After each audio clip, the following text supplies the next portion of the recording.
Olá, nossos clientes daqui da Mais Valia Consultoria. Nós estamos agora, a partir desse mês, vamos inaugurar também, como nós já havíamos prometido para vocês, além da carta econômica mensal, nós vamos fazer um vídeo econômico mensal, colocando para vocês os principais aspectos do mês. Como a gente está no início de julho, né, então a gente teve a conclusão do primeiro semestre de 2019, onde a gente teve então o primeiro semestre, os primeiros 6 meses do governo que venceu as eleições de outubro do ano passado. Então, como nós demos o título aí para a nossa carta mensal, frustração com o crescimento presente, otimismo com o futuro. Então isso praticamente resume, né, o que foi economicamente o primeiro semestre de 2019, onde com o novo governo nós tivemos acertos, desacertos, não cabe aqui avaliar um ou outro, mas enfim, nós tivemos algumas frustrações, que houve uma emoção inicial de que nós teríamos um crescimento econômico e que as coisas aconteceriam um pouco com mais rapidez do que aconteceram. Né? Agora em julho a gente sabe que principalmente a reforma da Previdência começou a andar um pouco mais agora que a gente teve a leitura do relatório e agora vai-se para a batalha do plenário para aprovação final e a modificação e a definição de como é que vai ficar o sistema previdenciário brasileiro, com todos os seus detalhes e etc. Mas aí, como está na carta, vou ler aqui, a gente teve o primeiro semestre também inflação sob controle, né? As eventuais pressões de inflação, elas são todas pelo lado da oferta, não tem pressão de demanda, né? A gente ainda tem um outro aspecto que permanece também, permaneceu nesse primeiro semestre, que é um nível de desemprego bastante elevado, em torno de 12, 13 milhões de brasileiros ainda sem emprego. A taxa Selic com perspectiva de queda. Nós aqui da Mais Valia, ao contrário da grande maioria do mercado e até do Boletim Focus lá em janeiro, que apontava uma Selic acima de 6,5%, nós não acreditávamos nessa elevação, mantivemos as nossas recomendações de investimentos considerando uma queda na taxa Selic ao longo de 2019, como eu disse, ao contrário da grande maioria dos economistas consultados e ali resumidos no Boletim Focus. Nossa posição estava correta, né? E hoje em julho já se fala e já aposta e previsão no próprio Boletim Focus de agora de pelo menos uma ou duas reduções da taxa Selic ainda aí agora no segundo semestre de 2019. Então, acerto aí para a nossa expectativa com relação a essa importante variável macroeconômica que determina um elevado percentual dos investimentos. A produção industrial frustrada ainda, óbvio, né? O setor industrial, o setor empresarial, todo esperando o que vai acontecer, como se vão definir as coisas para tomar suas decisões de investimentos. O mundo também, né, de uma maneira geral, as economias centrais, China com um crescimento um pouco menor, Europa parado, Estados Unidos também com um crescimento ainda muito tímido. Né? Nós tivemos ao longo do primeiro semestre, né, uma importante decisão que vai agilizar o futuro processo de privatização que esse novo Ministério da Economia se propõe a fazer, pois o Supremo Tribunal Federal decidiu nesse primeiro semestre que não há necessidade de consulta ao Congresso em caso de vendas de subsidiárias como da Eletrobras, da Petrobras. Então vai ser um processo bem mais abreviado que não vai ter, né, a análise do Congresso. Então isso é muito bom para animar os negócios, captar recursos internacionais, grupos nacionais se organizando, se consorciando com grupos internacionais para adquirir essas empresas que porventura venham entrar no programa de privatização. Importantes acordos comerciais em formatação, né? Nós temos aí, depois de muitos anos, um avanço importante num acordo de não é livre comércio, mas um comércio mais fluido, com menos barreiras entre o Mercosul e os países da Europa. A definição aqui no Brasil também ainda foi a chamada MP da liberdade econômica, que facilitou muitas relações de trabalho e de definição do capital e do trabalho e das validades e das diretrizes estabelecidas entre as partes envolvidas nos negócios. Isso é muito bom para o ambiente. A gente tem, depois da reforma da Previdência, promessa de reforma tributária, novas linhas de crédito. Então, nós temos alguns avanços também pelo lado da tecnologia, as famosas fintechs, oferecendo crédito com maior agilidade e a menores custos também. Então, uma reforma fiscal e uma oferta de recursos bastante ampla. Né? A reforma da Previdência passando, isso vai trazer uma perspectiva de um melhor quadro fiscal para o governo, que depois com as privatizações tende a melhorar também. Enfim, aí é a segunda parte do título da nossa carteira, que é um otimismo com o futuro. Com relação aos resultados dos investimentos no primeiro semestre, aí a gente tem que fazer uma ressalva bastante importante, que as nossas recomendações para todos vocês, né, nós direcionamos recomendações claras e específicas para que vocês concentrassem os investimentos de vocês nos IMAB, nos fundos IMAB, fundos IMAB 5+, ou seja, na parte mais longa da curva dos títulos públicos. São os títulos que têm menor risco e que tinham perspectiva de trazer melhor resultado, e realmente trouxeram, pessoal. Foi uma lavada e um grande acerto que a gente teve na indicação desses investimentos para vocês nesse primeiro semestre. Né? Muitos deles, o IMAB 5+, por exemplo, ele rendeu nesse semestre 21,12%. Isso é praticamente o dobro da meta atuarial projetada para vocês para 2019, que é de 10,5%. Ou seja, quem aplicou, e nós tivemos alguns clientes da nossa carteira que seguiram de uma forma mais firme, mais rápida, mais ágil essa recomendação, que já estão aí com mais de 150% da meta atingida só nesse primeiro semestre. Então isso também a gente chamou atenção por telefone, por mensagem, por vídeos como esse, a importância da agilidade.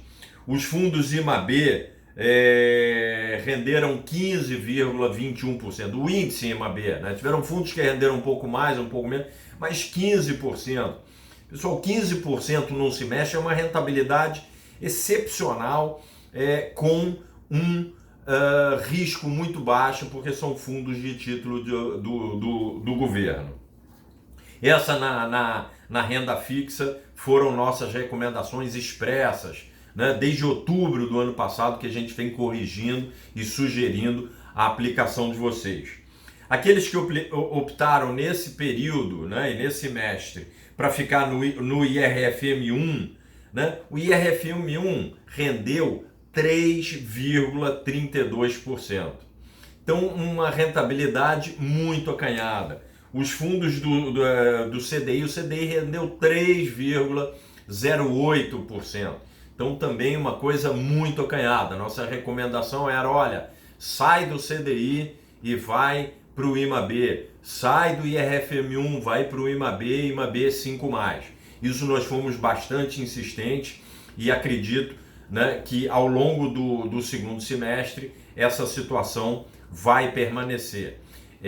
Então ainda estamos aí num finalzinho de festa com relação a esse fechamento de taxa. Acredito que se o Copom decidir pela redução da taxa Selic, ainda tem mais uma pontinha aí de rentabilidade, então ainda dá tempo de fazer essa migração. Quem está muito concentrado em CDI e em RFM1, para ir para IMAB e IMAB 5+, a ponta mais longa da curva, tem um pouquinho mais de risco, mas também tem esse nível de prêmio. Então vale ainda bastante a pena fazer isso, porque alguns ativos já estão precificados com isso, mas quando vem o fato, eu ainda acho que ainda pode ter um fechamento e trazer uma rentabilidade para quem ainda não aproveitou isso, que foi no primeiro semestre.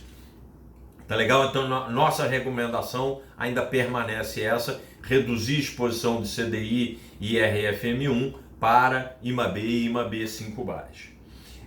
A Bolsa também, né, a gente também fez recomendações significativas de aumento de alocação de recursos de vocês em fundos 81 e 82, aqueles fundos de renda variável indexados ao Ibovespa ou os carteira livre, né, daqueles outros índices como os small caps, como o de dividendos, governança corporativa, consumo, enfim, todos esses receberam nossa indicação, sugerimos a vocês. Ainda tem RPPS que não aplica em renda variável, né?